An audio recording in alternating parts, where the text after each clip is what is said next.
numbers here for our payback picks here. All right, pull up my stats, please.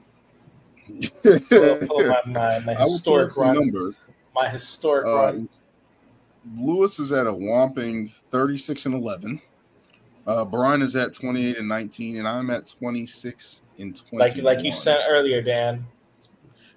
I'm the one. I'm the one. I mean, fuck it. At least I'm above 500.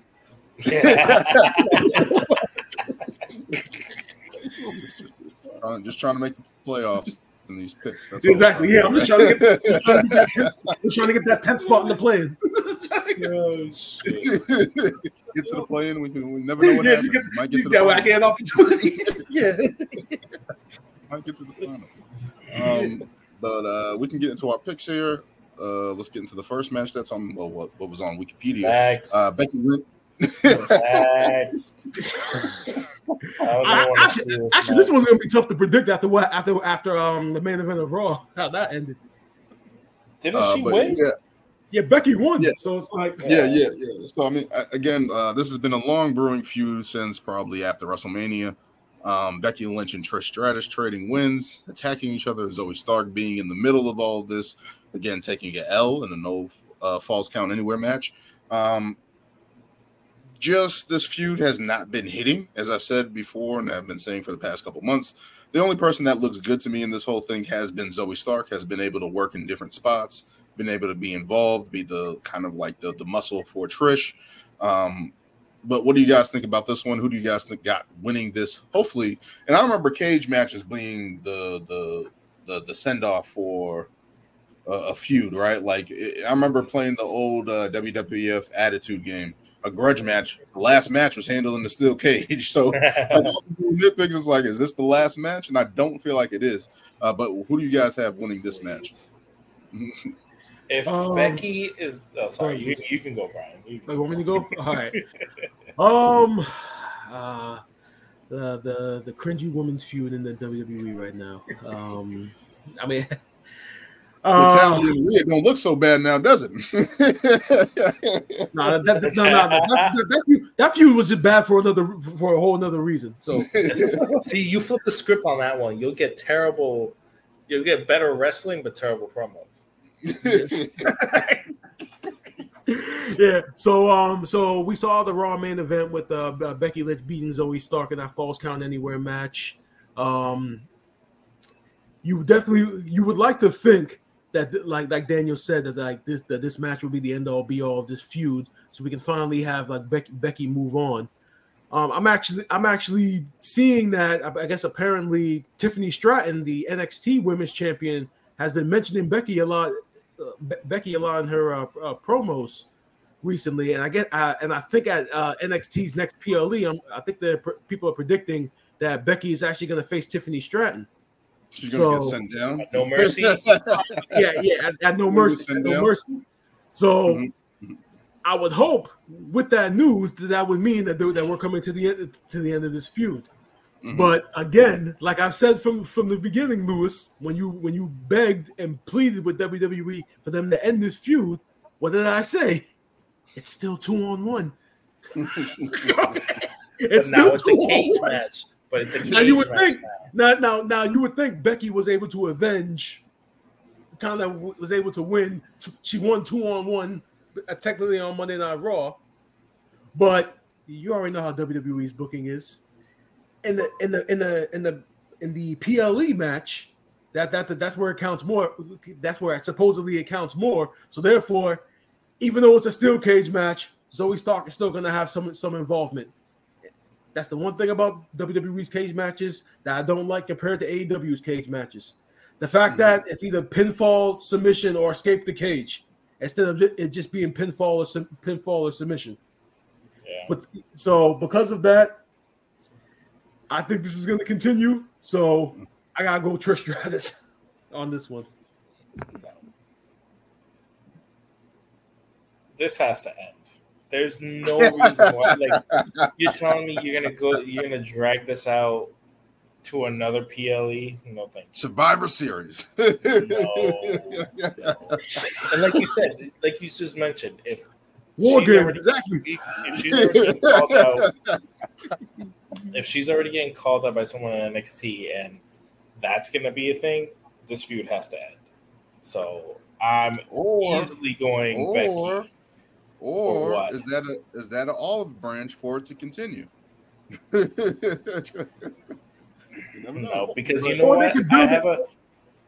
Or they could build it the same way that they built Seth Rollins and Braun Breaker, when Braun just called them out and then Seth just accepted the challenge via video, and then they just had the match the next week. So that only takes like 2 weeks. That only takes like 2 weeks. So therefore, you can continue the Trish feud. And hell, how do you not know that to continue that feud, Trish gets involved and costs Becky the NXT Women's Championship, therefore prolonging the feud? Oh no, no. I'm going Trish because I'm sorry. I'm going Becky. I'm going Becky because I'm sorry. Like, they have to know the crowd is not for this match, and there's just no reason to drag it on even further. It's been how long now? Since what? I don't know. Me and Brian been using common sense on these picks, and Lewis has just been able to squeeze his way through the beam. Squeeze? I've been spot on. Get technical. This feud kind of started at WrestleMania. Exactly. Wait, this has been going since WrestleMania? Remember when they were all on a tag team? Remember when they were all on the same team against Damage Control? Yeah. So that kind of when it started. Yeah. Come on now. April, May, June, July, August. It's been 5 months. September. Exactly. It's supposed to be 6. No. This cannot go on. It will. It will. No, there is no reason. The only way this would go on longer, and the thing is, Trish probably wouldn't even be involved if Lita come back, but she takes out Becky, and boom, there's their next feud. I mean, they would just team up against her at that point. Exactly. Yeah, but that's what I'm saying. Okay, so now it's 3-on-1 Exactly. Now you even more. And then Damage Control comes back and helps Becky. Because my thing is, Rhea needs a challenger, and I don't think Raquel is gonna get a lengthy feud. Yeah, she might get maybe 2 PLEs, but I don't think it's gonna be long enough that they're gonna need another challenger. And we've been talking the whole make lemons out of lemonade thing, and Becky's gonna need to come back and get into the title. So that's where I see that. Absolutely. Do you think they're saving Becky Lynch and Rhea Ripley for WrestleMania? I mean, I don't think they can, but do you think that's something that they're gonna wait on, or do you think that by the time the way they booked it, unless they're gonna extend Raquel Rodriguez and then somehow Liv Morgan comes back and gets involved or something like that, they can't extend it that far. I don't think they can have Rhea Ripley just sitting there continuing to just be around the Judgment Day, and just not even defend the title. It's like that's going to be like freaking Dean Ambrose with the U.S. title, like where he just had it for like forever and only defended it like once in a blue. But just in general, it's just like they definitely need a challenger for Rhea coming down the line. But hopefully they can get Raquel Rodriguez back up to speed, and hopefully she's ready to go. And we'll talk about that match later. But me and Brian got Trish Stratus, and Lewis is going with Becky Lynch. You guys don't listen. You guys just love missing them shots. There should be free throws. Hey, we're thinking logically. Skyhooks, I should say. You're going for skyhooks. We're thinking logically, and WWE continues to swerve us. That's all this is. So I keep giving you guys the logical answers. You guys just don't follow suit. Yeah. Okay, all right. Question: When this feud is eventually over, what happens with Trish then? She goes away. She gotta go away. No more returns. Don't ask her. Lose her number. Does she have like a 1-year deal with the Hall of Fame if she wants? But that's it. I'm fine with her if she's doing like a manager thing for the tag team. Like if Zoe Stark gets a tag team partner and she's the manager, completely fine with that because Trish is still able to take bumps, still able to get involved and stuff like that. But actually carrying something like a promo in terms of like a match, she might be able to get involved here and there, but as consistently as she has been since WrestleMania, no. No, I don't. You better keep our backstage segments talking. Don't give her a mic. Like this gotta. What are you talking about? The Hall of Famer that way? You're killing her. Yeah, you tell me all her promos have been great. Exactly. I can't. Look at that negativity. You can't even say nothing nice about her promo. Here's the thing: was Trish ever really like a really great promo though? She was better than what she is. Yeah, I mean, she was better than what she was. I don't ever remember like her be like still like really standing out even in her prime on the mic.